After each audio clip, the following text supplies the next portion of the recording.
Hello friends, तो आज हम पढ़ेंगे स्प्रेन और स्ट्रेन में क्या अंतर है। Minor injury of joint, tear of muscle or tendon, इसे हम स्ट्रेन कहते हैं।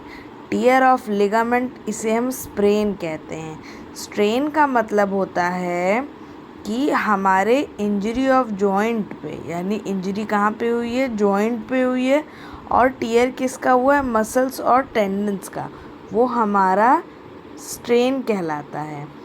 It is the excessive stretching injury of muscles or tendon, इसे हम क्या कहते हैं, स्ट्रेन कहते हैं। साइट कहाँ होती है, लोअर बैक मसल्स पे। मोस्ट कॉमन टेंडन जो है, जो हमारी स्ट्रेन का लोकेशन है, वो हमारा है अस्केलियस टेंडन। ये हमारा एंकल टेंडन है, सबसे लार्जेस्ट टेंडन है। Tendon calcaneus, weakest tendon, present in, कहाँ पे प्रेजेंट होता है, गैस्ट्रोसिनेमस मसल, कैल्केनियस बोन, कहाँ पे, कैल्केनियस बोन पर। आप हमारे पिछले वीडियो में जाके देख सकते हैं कि कैल्केनियस बोन कौन सी होती है। अब है clinical manifestation, sign and symptom. Tendon strain के साइन एंड सिम्टम से pain, swelling, tenderness, painful movement, sometime rupture muscle, कई बार क्या होती है, मांसपेशियां भी रप्चर हो जाती हैं, रेंज ऑफ मोशन डिक्रीज हो जाता है, ओडीमा शो होने लगता है।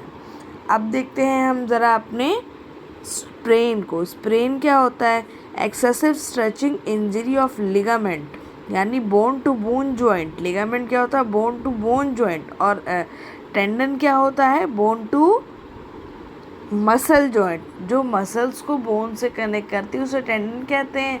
यहीं पे हम ये भी डाउट दूर कर लेते हैं, ligament bone to bone joint.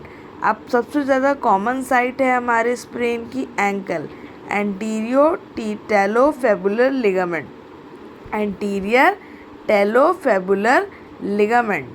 Tells bone weakest bone, सबसे वीकेस्ट बोन होती है हमारी टेलस बोन। आप हमारे पिछले वीडियो में जाके देख सकते हैं कि टेलस बोन क्या होती है। Also most common site sprain 70 to 80%, ये पहले से ही हम जानते हैं कि ये सबसे मोस्ट कॉमन साइट है स्प्रेन की। चांस टू स्प्रेन, सबसे ज़्यादा चांस होते हैं यहाँ पे स्ट्रेन होने के। स्ट्रॉन्गेस्ट क्या होता है, इलियोफेमोरल लिगामेंट। इलियोफेमोरल, नाम से ही पता चल रहा है ये हमारे फीमर और इलियक बोन के लिगामेंट्स की बात हो रही है। सबसे स्ट्रॉन्गेस्ट हमारा लिगामेंट यही होता है बॉडी का। यहाँ पे हम बहुत सारी छोटी छोटी कॉमन चीज़ें भी और लर्न कर लेंगे। आगे बढ़ते हैं साइन एंड सिम्टम्स की। इसका भी साइन एंड सिम्टम्स इससे मिलता जुलता है। Pain, swelling, tenderness, painful movement. Diagnostic के लिए हम सीटी कराते, एमआरआई कराते, एक्सरे कराते। कई बार एक्सरे की फाइंडिंग में नहीं समझ में आता है तो एमआरआई कराते। ज़्यादातर एक्सरे की फाइंडिंग में समझ में आ जाता है, और कई बार डॉक्टर डायरेक्टली डायग्नोस कर लेते हैं, या आपको भी समझ में आ जाता है कि ये साइट है, कॉमन साइट, यहाँ पे प्रॉब्लम हुई है। अब आगे बढ़ते हैं। स्ट्रेन होने के कॉमन कॉजेज़ क्या हैं, बायफॉल, गिरने की वजह से, direct blow, crust injury, motor vehicle की वजह से, मोटर व्हीकल से अगर व्यक्ति गिर जाता है तो हो जाता है, स्पोर्ट इंजरी की वजह से होता है। इसकी भी डायग्नोसिस सिंपल है, x ray, CT scan and MRI. Management थोड़ा सा डिफरेंट होता है दोनों का। अगर आपको स्ट्रेन की प्रॉब्लम हुई है तो आपको कोल्ड एप्लीकेशन लेनी चाहिए। नेसिड दवा डॉक्टर प्रेस्क्राइब कराते हैं, non steroidal anti inflammatory drugs, जो कि हमारे इन्फ्लेमेशन को कम करती है।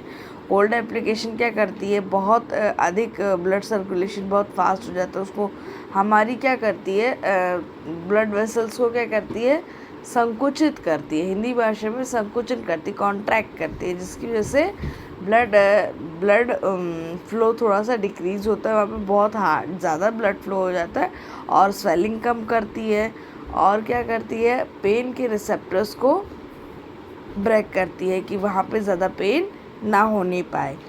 अब बात करते हैं इसमें हम स्ट्रेन के मैनेजमेंट पे। कॉजेज़ लगभग स्ट्रेन और स्प्रेन की सेम होती है, मैनेजमेंट थोड़ा अलग अलग होता है। बहुत ही ईजी से ईजी लैंग्वेज में इस पूरे वीडियो में हमने समझाया और इससे सिंपलेस्ट नोट्स मैंने बनाई है कि एकदम की कॉन्सेप्ट आप देखें और पूरी चीज़ें रिवाइज आपकी हो जाए।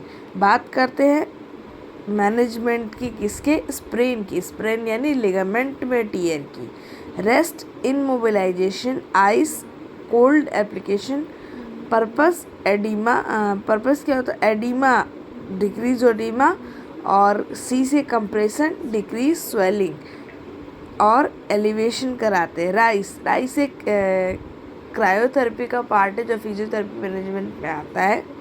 To maintain gravity and blood circulation, increase blood circulation.